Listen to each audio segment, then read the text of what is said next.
नमस्कार।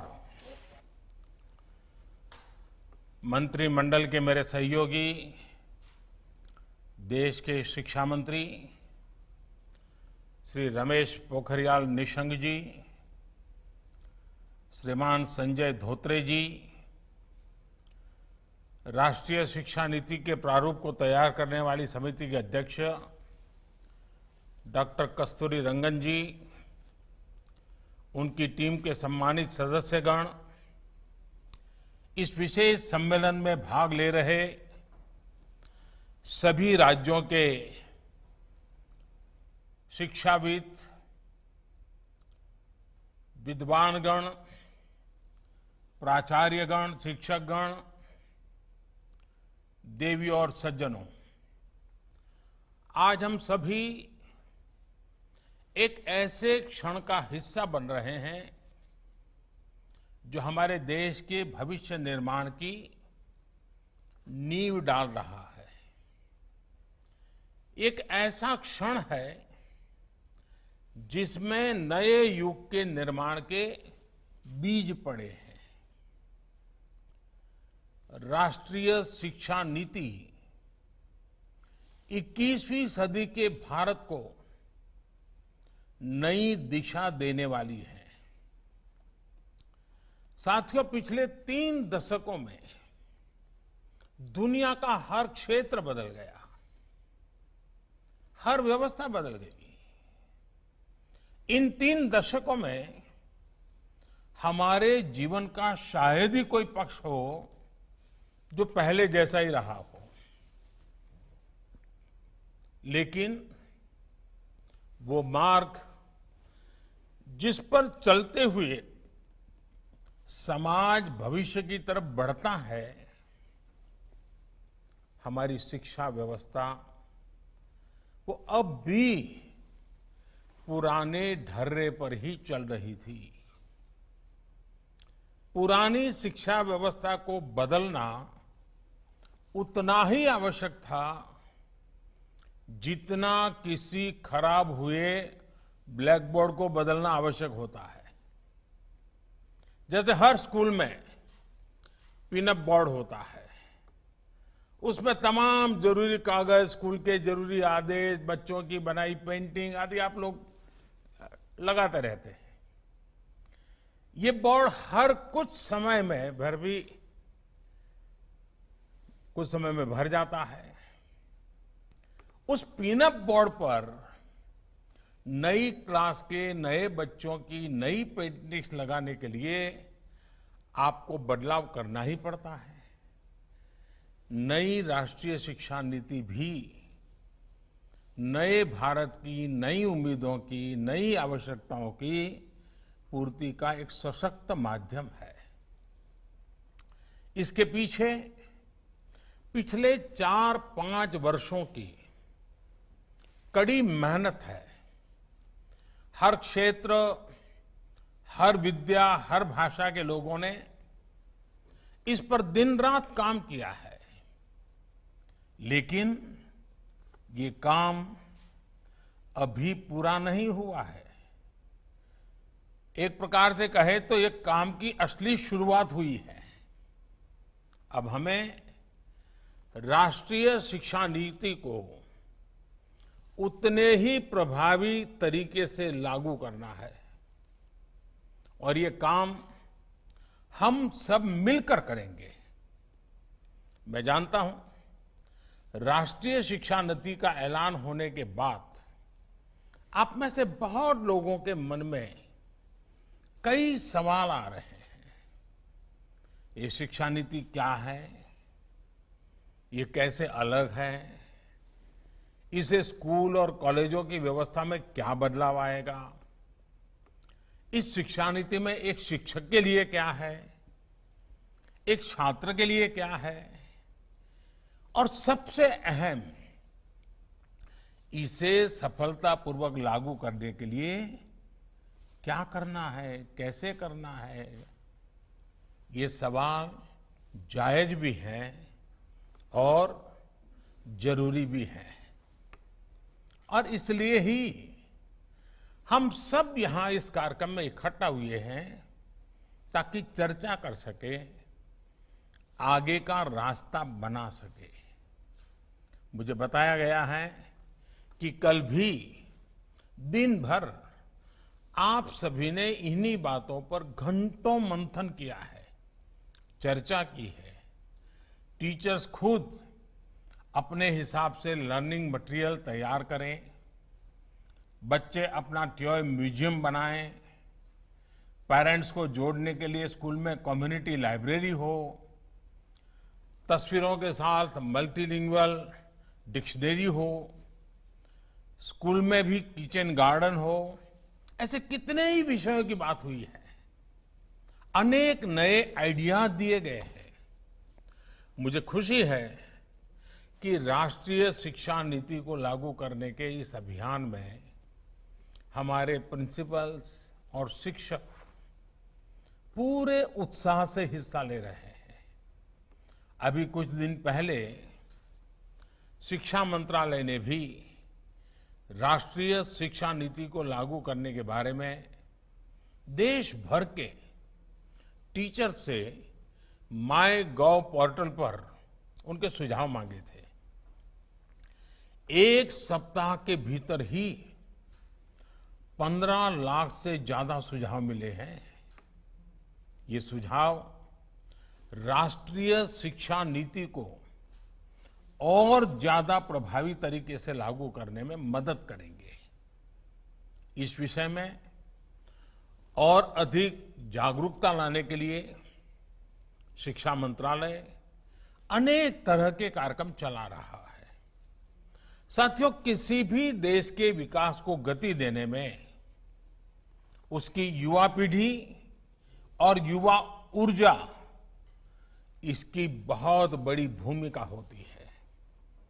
लेकिन उस युवा पीढ़ी का निर्माण बचपन से ही शुरू हो जाता है। जैसा बचपन होगा, भविष्य का जीवन काफी कुछ उसी पर निर्भर करता है। बच्चों की शिक्षा, उन्हें मिलने वाला वातावरण काफी हद तक यही तय करता है कि भविष्य में वो एज अ पर्सन कैसा बनेगा, उसकी पर्सनालिटी कैसी होगी। इसलिए राष्ट्रीय शिक्षा नीति में बच्चों की एजुकेशन पर बहुत ज्यादा जोर दिया गया है। प्री स्कूल में तो बच्चा पहली बार माता पिता की छत्र छाया के बाद माता पिता की देखभाल और घर के आराम भरे माहौल से बाहर निकलने की शुरुआत करता है, उससे दूर होता है। ये वो पहला पड़ाव होता है जब बच्चे अपने सेंसेस, अपनी स्किल्स को ज्यादा बेहतर तरीके से समझने की शुरुआत करते हैं। इसके लिए ऐसे स्कूल, ऐसे शिक्षकों की जरूरत है जो बच्चों को fun learning, playful learning, activity based learning और डिस्कवरी बेस्ड लर्निंग का एनवायरनमेंट दें। मैं जानता हूं कि आप सोच रहे होंगे कि कोरोना के इस टाइम में ये सब कैसे होगा। ये बात सोच से ज्यादा अप्रोच की है। और वैसे भी कोरोना से बने हालात हमेशा ऐसे ही तो नहीं रहने वाले हैं। बच्चे जैसे जैसे क्लास में आगे बढ़े, उनमें ज्यादा सीखने की भावना का विकास हो, बच्चों का मन, उनका मस्तिष्क वैज्ञानिक और तार्किक तरीके से सोचना शुरू करे, उनमें मैथमेटिकल थिंकिंग और साइंटिफिक टेम्परामेंट विकसित हो, ये बहुत आवश्यक है। और मैथमेटिकल थिंकिंग का मतलब केवल यही नहीं है कि बच्चे मैथमेटिक्स के प्रॉब्लम ही सॉल्व करें, बल्कि ये सोचने का एक तरीका है। ये तरीके हमें उन्हें सिखाना है। ये हर विषय को जीवन के पहलू को मैथमेटिकल और लॉजिकल रूप में समझने का दृष्टिकोण है, ताकि मस्तिष्क अलग अलग पर्सपेक्टिव में एनालिसिस करें। ये दृष्टिकोण मन और मस्तिष्क का ये विकास बहुत जरूरी है और इसलिए ही राष्ट्रीय शिक्षा नीति में इसके तौर तरीकों पर बहुत ज्यादा ध्यान दिया गया है। आप लोगों में से बहुत से लोग, बहुत से प्रिंसिपल्स ये सोच रहे होंगे कि हम तो अपने स्कूल में पहले से ही ऐसा करते हैं। हो सकता है आपकी बात सही भी हो, लेकिन बहुत से स्कूल ऐसे भी तो हैं जहां ऐसा नहीं होता है। एक समान भाव लाना भी तो जरूरी है। ये भी एक बड़ी वजह है जो आज आपसे मैं इतना विस्तार से हो सके उतनी बारीकी पर बात कर रहा हूं। साथियों, राष्ट्रीय शिक्षा नीति में पुरानी 10+2 की जगह 5+3+4 इसकी व्यवस्था बहुत सोच समझ कर की गई है। इसमें early childhood care and education को एक बुनियादी के रूप में, नींव के रूप में शामिल किया गया है। आज हम देखें तो प्री स्कूल की प्लेफुल एजुकेशन शहरों में प्राइवेट स्कूलों तक ही सीमित है। वो अब गांवों में भी पहुंचेगी, गरीब के घर तक पहुंचेगी। गरीब हो, अमीर हो, गांव हो, शहर हो, हर किसी के, हर जगह के बच्चों को मिलेगी। मूलभूत शिक्षा पर ध्यान इस नीति का सबसे महत्वपूर्ण पहलू है। राष्ट्रीय शिक्षा नीति के तहत फाउंडेशनल लिटरेसी एंड न्यूमरेसी के विकास को एक राष्ट्रीय मिशन के रूप में लिया जाएगा। प्रारंभिक भाषा का ज्ञान, संख्या का ज्ञान, बच्चों में सामान्य लेख को पढ़ने और समझने की क्षमता का विकास, ये बहुत आवश्यक होता है। बच्चा आगे जाकर रीड टू लर्न करें, इसके लिए जरूरी है कि शुरुआत में वो लर्न टू रीड करना सीखे। लर्न टू रीड से रीड टू लर्न की ये विकास यात्रा फाउंडेशनल लिटरेसी एंड न्यूमरेसी के माध्यम से पूरी की जाएगी।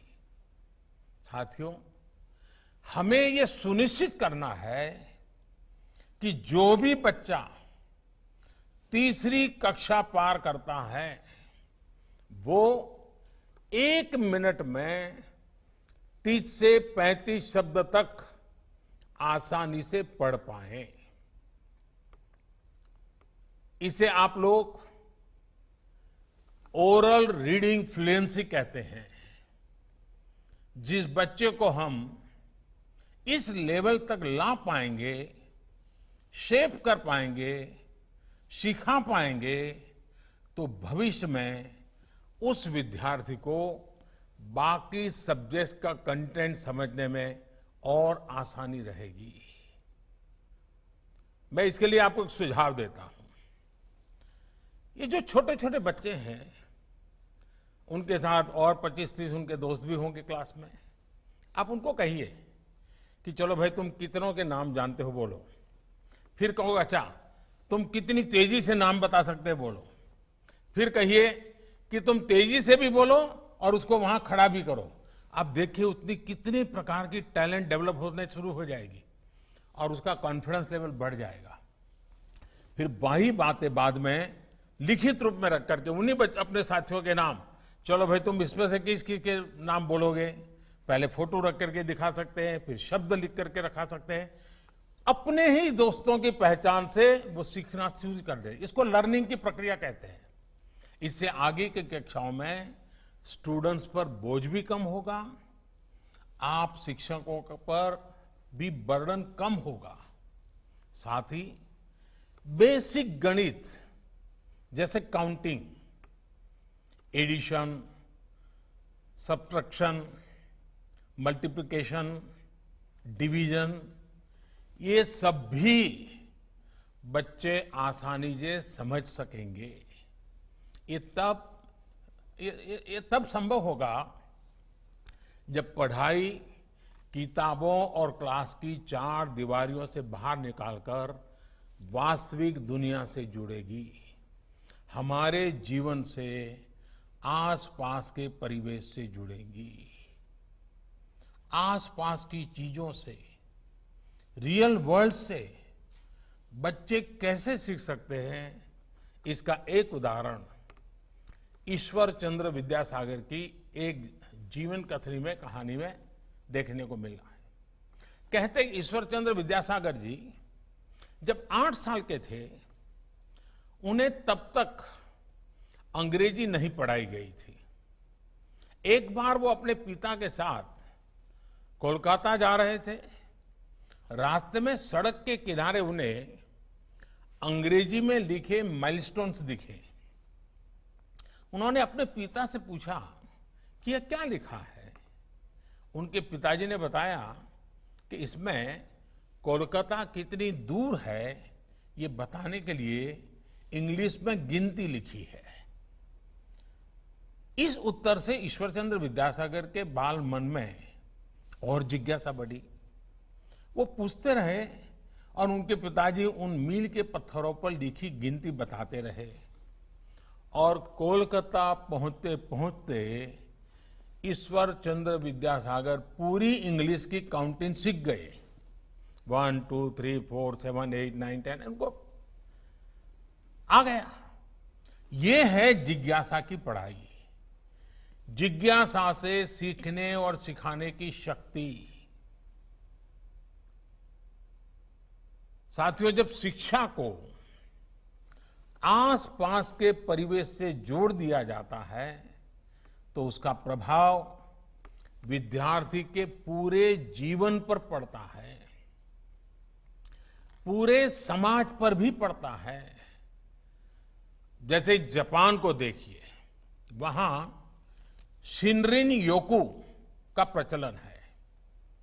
शिनरिन का अर्थ है वन या जंगल और योकू का मतलब है नहाना, यानी फॉरेस्ट बेथिंग। वहां स्टूडेंट्स को जंगलों में या जहां पेड़ पौधे बहुत हैं ऐसी जगहों पर ले जाया जाता है जहां बच्चे प्रकृति को स्वाभाविक रूप से महसूस करें, पेड़ पौधों फूलों को सुनें, देखें, टच, टेस्ट, स्मेल अनुभव करें।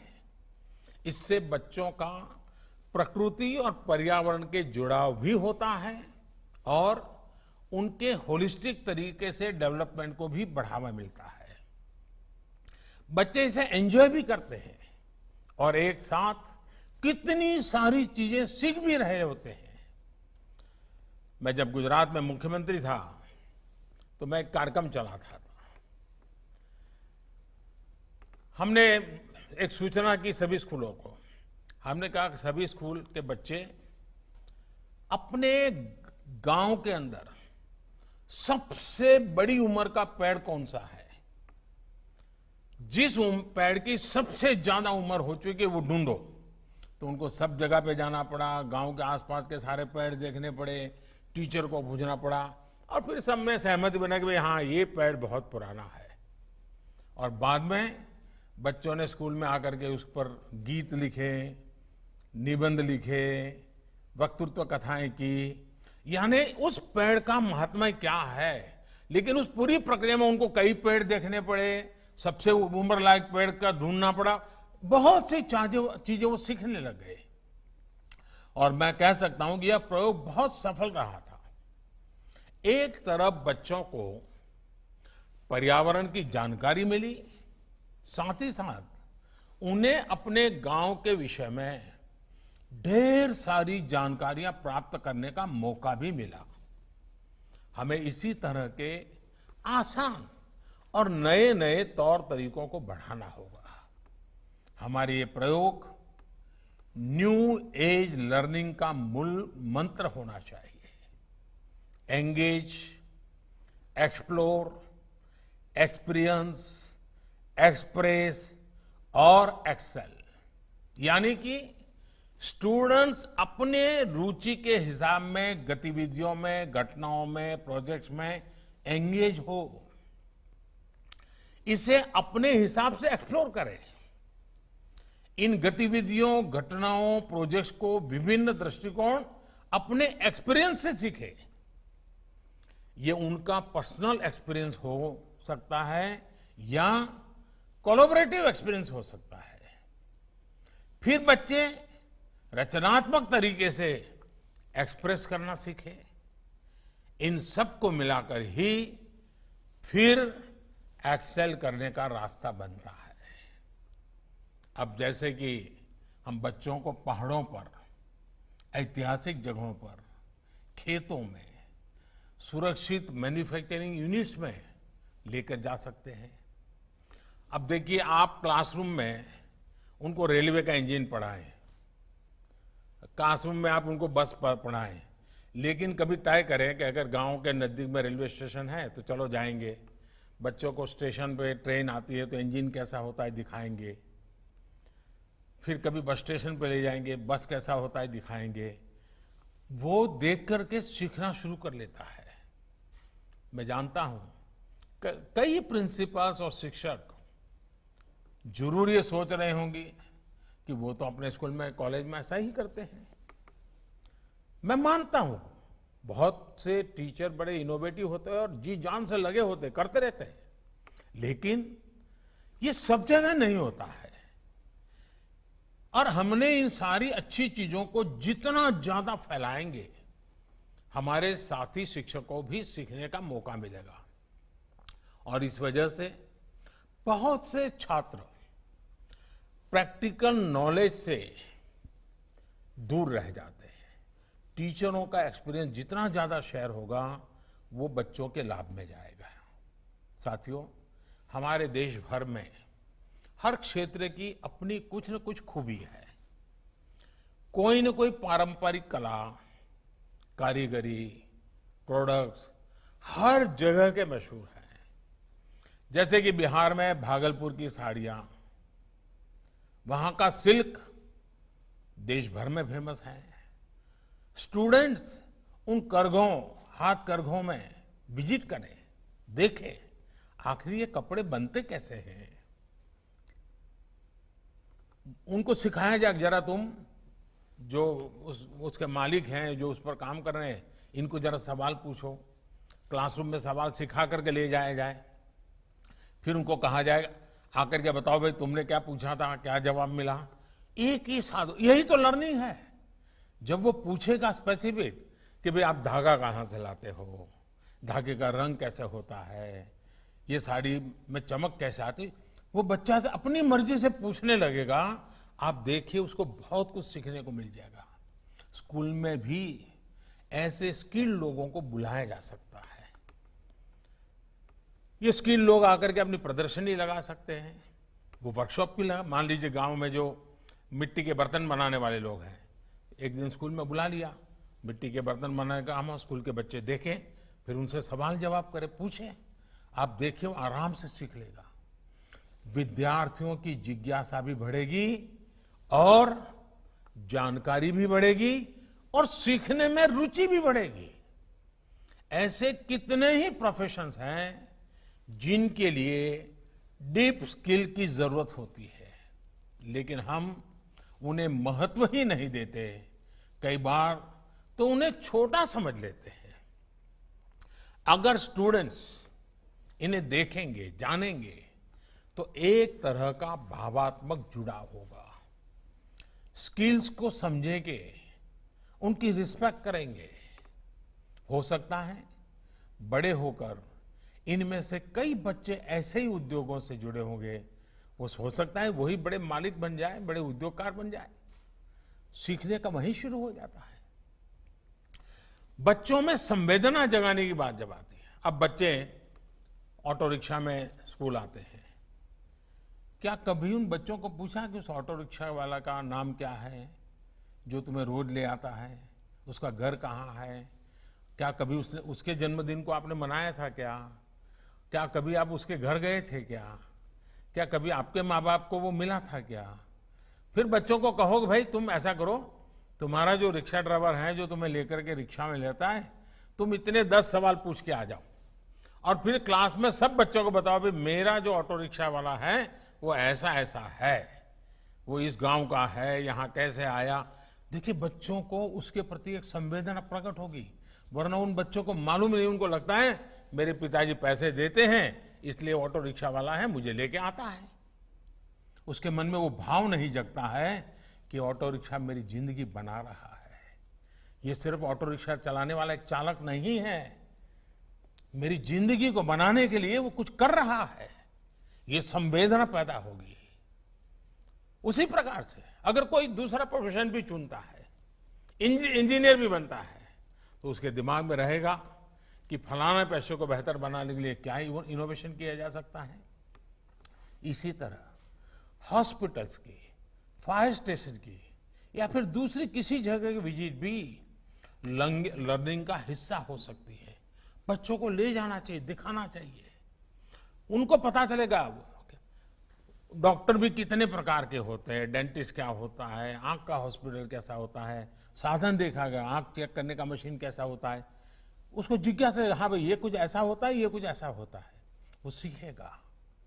साथियों, राष्ट्रीय शिक्षा नीति को इसी तरह तैयार किया गया है ताकि सिलेबस को कम किया जा सके और फंडामेंटल चीजों पर ध्यान केंद्रित किया जा सके। लर्निंग को इंटीग्रेटेड एवं इंटरडिसिप्लिनरी, फन बेस्ड और कंप्लीट एक्सपीरियंस बनाने के लिए एक नेशनल करिकुलम फ्रेमवर्क डेवलप किया जाएगा। ये भी तय किया गया है कि 2022 में जब हम आजादी के 75 वर्ष मनाएंगे तो हमारे स्टूडेंट्स इस नए करिकुलम के साथ ही नए भविष्य की तरफ कदम बढ़ाएंगे।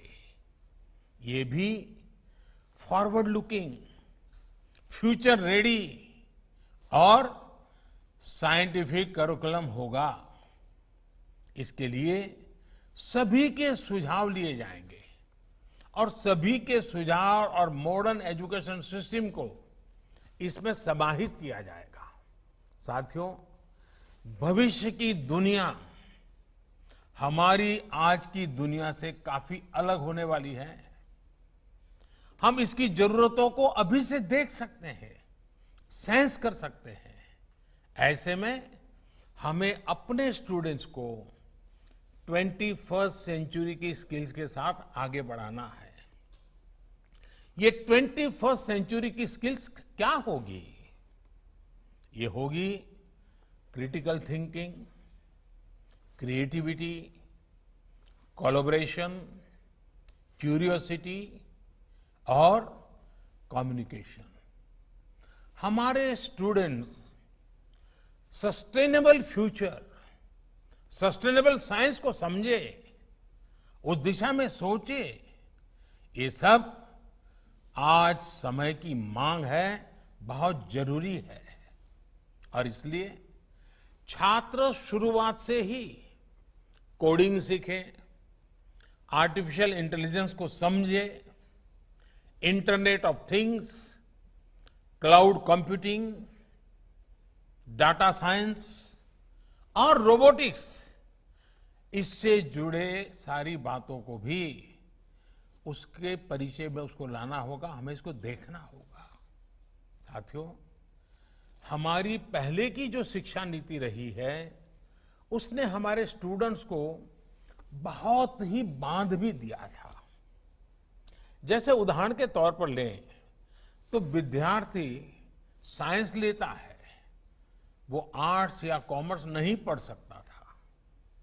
आर्ट्स कॉमर्स वालों के लिए मान लिया गया कि ये हिस्ट्री, ज्योग्राफी, अकाउंट्स इसलिए पढ़ रहे हैं क्योंकि ये साइंस नहीं पढ़ सकते। लेकिन क्या रियल वर्ल्ड में हमारे आपके जीवन में ऐसा होता है कि केवल एक ही फील्ड की जानकारी से सारे काम हो जाएंगे? हकीकत में सभी विषय एक दूसरे के साथ जुड़े हुए हैं। हर लर्निंग इंटर रिलेटेड है। स्टूडेंट्स कोई एक विषय ले लेते हैं, बाद में उन्हें लगता है कि वो दूसरे किसी क्षेत्र में ज्यादा बेहतर कर सकते हैं, लेकिन वर्तमान व्यवस्था बदलाव का, नई संभावनाओं से जुड़ने का अवसर ही नहीं देता। बहुत से बच्चों के ड्रॉप आउट होने का सबसे बड़ा कारण भी यही होता है और इसलिए राष्ट्रीय शिक्षा नीति छात्रों को कोई भी विषय चुनने की आजादी दी गई है। मैं समझता हूं कि सबसे बड़े सुधार के तौर पर हम इसे देख सकते हैं। अब हमारे यहां युवा को साइंस, ह्यूमैनिटी या कॉमर्स में से किसी एक ब्रैकेट में फिट होने की जरूरत नहीं है। देश के हर स्टूडेंट्स को उसकी प्रतिभाओं को अब पूरा मौका मिलेगा। साथियों, राष्ट्रीय शिक्षा नीति एक और बहुत बड़ी समस्या को भी एड्रेस करती है। यहां तो बड़े बड़े अनुभवी और जानकार लोग मेरे सामने उपस्थित हैं। आपने जरूर महसूस किया होगा कि हमारे देश में लर्निंग ड्रिवन एजुकेशन की जगह, कोई बुरा मत मानना, लेकिन हकीकत है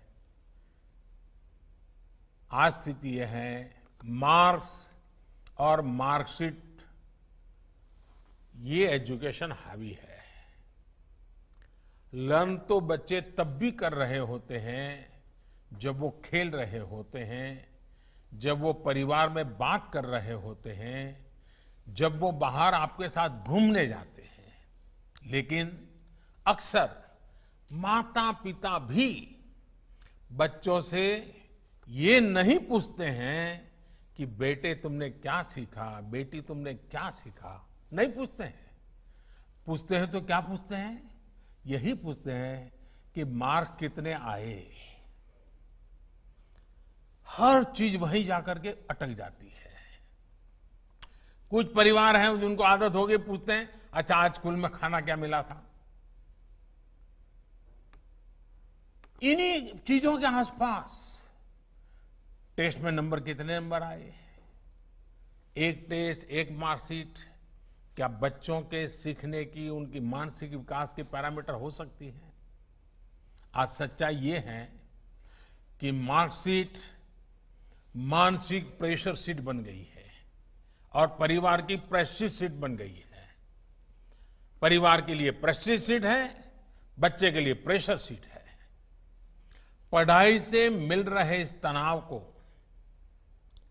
मेंटल स्ट्रेस से अपने बच्चों को निकालना राष्ट्रीय शिक्षा नीति का एक मुख्य उद्देश्य है। परीक्षा इस तरह होनी चाहिए कि छात्रों पर इसका बेवजह का दबाव न पड़े और कोशिश ये है कि केवल एक परीक्षा से छात्र छात्राओं का मूल्यांकन न किया जाए, बल्कि self assessment, peer to peer assessment, ये छात्रों के विकास के विभिन्न पहलुओं का मूल्यांकन हो। इसलिए राष्ट्रीय शिक्षा नीति में मार्कशीट की उसकी जगह होलिस्टिक रिपोर्ट कार्ड, इस पर बल दिया गया, इसकी बात कही गई है। होलिस्टिक रिपोर्ट कार्ड विद्यार्थियों के unique potential, aptitude, attitude, talent, skills efficiency, competency और पॉसिबिलिटी की डिटेल शीट होगी। मूल्यांकन प्रणाली के में संपूर्ण सुधार के लिए एक नए राष्ट्रीय मूल्यांकन केंद्र परख की स्थापना भी की जाएगी। साथियों, राष्ट्रीय शिक्षा नीति के आने के बाद से भी ये भी चर्चा काफी तेज है कि बच्चों को पढ़ाने की भाषा क्या होगी, इसमें क्या बदलाव किया जा रहा है। यहां हमें एक ही वैज्ञानिक बात समझने की जरूरत है कि भाषा शिक्षा का माध्यम है, भाषा ही सारी शिक्षा नहीं है। किताबी पढ़ाई में फंसे फंसे कुछ लोग ये फर्क ही भूल जाते हैं और इसलिए जिस भी भाषा में बच्चा आसानी से सीख सके, चीजें लर्न कर सके, वही भाषा पढ़ाई की भाषा होनी चाहिए। ये देखना जरूरी है कि जब बच्चे को हम पढ़ा रहे हैं तो जो हम बोल रहे हैं क्या वो समझ पा रहा है, समझ रहा तो कितनी आसानी से समझ रहा है। कहीं ऐसा तो नहीं है कि विषय से ज्यादा बच्चे की ऊर्जा भाषा को समझने में ही खप रही है। इन्हीं सब बातों को समझते हुए ज्यादातर देशों में भी आरंभिक शिक्षा मातृभाषा में ही दी जाती है। आप में से बहुत से लोग ये जानते होंगे कि 2018 में programme for international student assessment PISA की टॉप रैंकिंग वाले जितने देश थे, जैसे कि Estonia, Ireland, Finland, Japan, South Korea, Poland, इन सब देशों में प्राथमिक शिक्षा मातृभाषा में ही दी जाती है। ये बात स्वाभाविक है कि जिस भाषा को सुनते हुए बच्चे पलते हैं, जो भाषा घर की भाषा होती है, उसी में बच्चों की सीखने की गति बेहतर होती है। वरना होता यह है कि बच्चे जब किसी दूसरी भाषा में कुछ सुनते हैं तो पहले वो मन में उसे अपनी भाषा में ट्रांसलेट करते हैं, फिर उसको समझते हैं। बाल मन में ये बड़ी उलझन पैदा करती है, बहुत स्ट्रेस देने वाली बात होती है। इसका एक और पहलू भी है। हमारे देश में खासकर ग्रामीण क्षेत्र में पढ़ाई मातृभाषा से अलग होने पर ज्यादातर पेरेंट्स बच्चों की पढ़ाई से जुड़ भी नहीं पाते। ऐसे में बच्चों के लिए पढ़ाई एक सहज प्रक्रिया नहीं रह जाती, बल्कि पढ़ाई स्कूल की एक ड्यूटी बन जाती है। पेरेंट्स और स्कूल के बीच में एक खाई हो जाती है, एक दीवार हो जाती है। इसलिए जहां तक संभव हो, कम से कम ग्रेड 5 कक्षा 5 तक शिक्षा का माध्यम मातृभाषा, स्थानीय भाषा रखने की बात राष्ट्रीय शिक्षा नीति में कही गई है। मैं देखता हूं कुछ लोग इसे लेकर भ्रम में भी रहते हैं। राष्ट्रीय शिक्षा नीति में मातृभाषा के अलावा कोई अन्य भाषा सीखने सिखाने पर कोई प्रतिबंध नहीं है, कोई रोक नहीं लगाई गई है। अंग्रेजी के साथ जो भी विदेशी भाषाएं अंतर्राष्ट्रीय पटल पर सहायक है, अगर बच्चों का मन करता है जरूर पढ़े, सीखें, किसी को इतराज नहीं है। और जितना ज्यादा सीखेगा अच्छा ही होगा। लेकिन साथ साथ सभी भारतीय भाषाओं को भी प्रमोट किया जाएगा ताकि हमारे युवा देश के अलग अलग राज्यों की भाषा, वहां की संस्कृति से परिचित हो सके, हर क्षेत्र का एक दूसरे से रिश्ता मजबूत हो। साथियों, राष्ट्रीय शिक्षा नीति की इस यात्रा के पथ प्रदर्शक आप सभी हैं, हमारे देश के शिक्षक हैं। चाहे नए तरीके से लर्निंग हो, चाहे परख के जरिए नई परीक्षा हो, स्टूडेंट को इस नई यात्रा पर लेकर शिक्षक को ही जाना है। और ये बात साफ है कि हवाई जहाज, प्लेन कितना भी एडवांस क्यों ना हो, उड़ाता पायलट ही है। इसलिए ये सभी शिक्षकों को भी काफी कुछ नया लर्न करना है, काफी कुछ पुराना अनलर्न भी करना है, पुराना भूलना भी है। 2022 में जब आजादी के 75 वर्ष पूरे होंगे, तब भारत का हर स्टूडेंट राष्ट्रीय शिक्षा नीति द्वारा तय किए गए दिशा निर्देशों में पढ़े। ये हम सबकी सामूहिक जिम्मेदारी है। मैं सभी शिक्षकों, प्रशासकों, स्वयंसेवी संगठनों और अभिभावकों से आह्वान करता हूं कि वे इस राष्ट्रीय मिशन में अपना सहयोग दें। मुझे पूरा विश्वास है कि आप सभी शिक्षकों के सहयोग से देश राष्ट्रीय शिक्षा नीति को सफलतापूर्वक लागू कर पाएगा। मैं अपनी बात समाप्त करने से पहले शिक्षकों के माध्यम से एक बात आग्रह से कहना चाहूंगा कि कोरोना के काल में, इस संकट की घड़ी में आप भी औरों को जिन मर्यादाओं का पालन करना है वो बार बार बताते रहें, बार बार सिखाते रहें।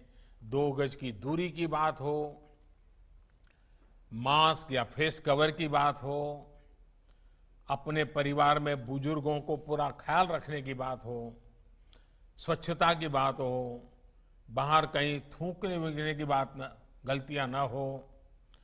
ये इस लड़ाई को लड़ने का नेतृत्व भी हम सबको करना है और शिक्षक बड़ी आसानी से कर सकते हैं, बड़ी आसानी से बात घर घर पहुंचा सकते हैं। और शिक्षक जब कोई बात करते हैं तो स्टूडेंट बहुत विश्वास के साथ मानता है। स्टूडेंट के सामने प्रधानमंत्री ने ये कहा कहोगे और मेरे शिक्षक ने ये कहा कहोगे तो मैं दावे से कहता हूं, स्टूडेंट प्रधानमंत्री ने कहा है उस पर 4 सवाल करेगा, लेकिन शिक्षक ने कहा है उस पर एक भी सवाल नहीं करेगा। वो घर जाकर के बताएगा कि मेरे टीचर ने कहा है। ये श्रद्धा, ये विश्वास बालक के मन में पड़ा हुआ है। ये आपकी बहुत बड़ी पूंजी है, ये आपकी बहुत बड़ी शक्ति है। और इस क्षेत्र से जुड़े हुई कई पीढ़ियों ने तपस्या कर करके इसे आपको विरासत में दिया है। और जब ऐसी चीज आपको विरासत में मिली है, तब आपका दायित्व भी बहुत बढ़ जाता है।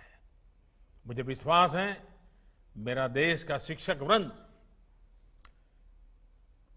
भारत के उज्जवल भविष्य के लिए इसको एक मिशन के रूप में लेगा, मन लगा करके करेगा। देश का एक एक बालक आपकी शिक्षा को ग्रहण करने के लिए तैयार होता है, आपके आदर्शों का पालन करने के लिए तैयार होता है, आपके इरादों को चरितार्थ करने के लिए तैयार होता है, वो दिन रात मेहनत करने के लिए तैयार होता है। अगर एक बार शिक्षक कह दे, वो सब कुछ मानने को तैयार होता है। मैं समझता हूं कि माँ बाप, शिक्षक, शिक्षक संस्थान, सरकारी व्यवस्था, हम सब ने मिल करके इस काम को करना है। मुझे विश्वास है कि ये जो ज्ञान यज्ञ चल रहा है, ये जो शिक्षा पर्व चल रहा है, 5 सितंबर से लेकर के लगातार अलग अलग क्षेत्र के लोग इसको आगे बढ़ाने के लिए काम में लगे हैं। ये प्रयास बहुत ही अच्छे परिणाम लाएगा, समय से पहले परिणाम लाएगा और सामूहिक कर्तव्य के भाव के कारण होगा। इस विश्वास के साथ मैं फिर एक बार आप सबका बहुत बहुत धन्यवाद करता हूं, आप सबको बहुत बहुत शुभकामनाएं देता हूं और हमेशा हमेशा मैं टीचर को नमन करता हूं। आज वर्चुअल माध्यम से भी आपको नमन करते हुए मैं मेरी वाणी को विराम देता हूं। बहुत बहुत धन्यवाद।